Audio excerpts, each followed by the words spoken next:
Good morning. It's Thursday. It's Scott McFarland in Washington. And this Thursday has the possibility, the prospects, and the elements to be a particularly busy day.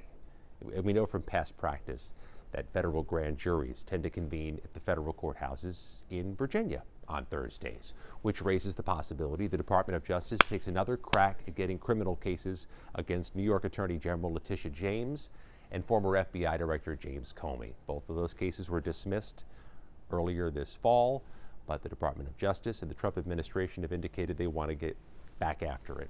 Could happen today. But after what happened yesterday, there are new questions, mounting questions about what happens in the aftermath of criminal cases, of other criminal cases. That pardon yesterday of Texas Congressman Henry Cuellar and Cuellar's wife, they were a surprise to many of us, in part because Cuellar's a Democrat.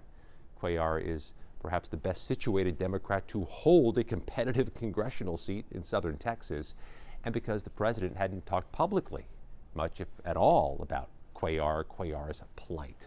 The president used the same argument he's used for several other controversial pardons, alleging the Biden administration weaponized the Department of Justice to go after Cuellar as a baseless claim. There's no supporting evidence for it provided by the White House. That's the argument he made.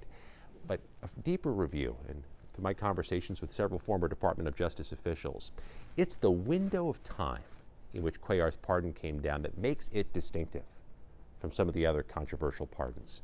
Cuellar was pardoned yesterday after a grand jury indicted him. A grand jury of his peers saw fit to indict on a criminal case, but before it went to trial, before a jury had a chance to weigh in.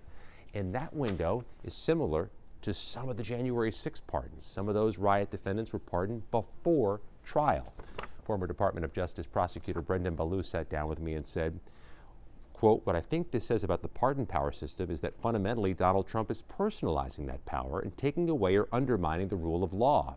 It could undermine the credibility of the pardon process, and he says it could be very hard to get that credibility back."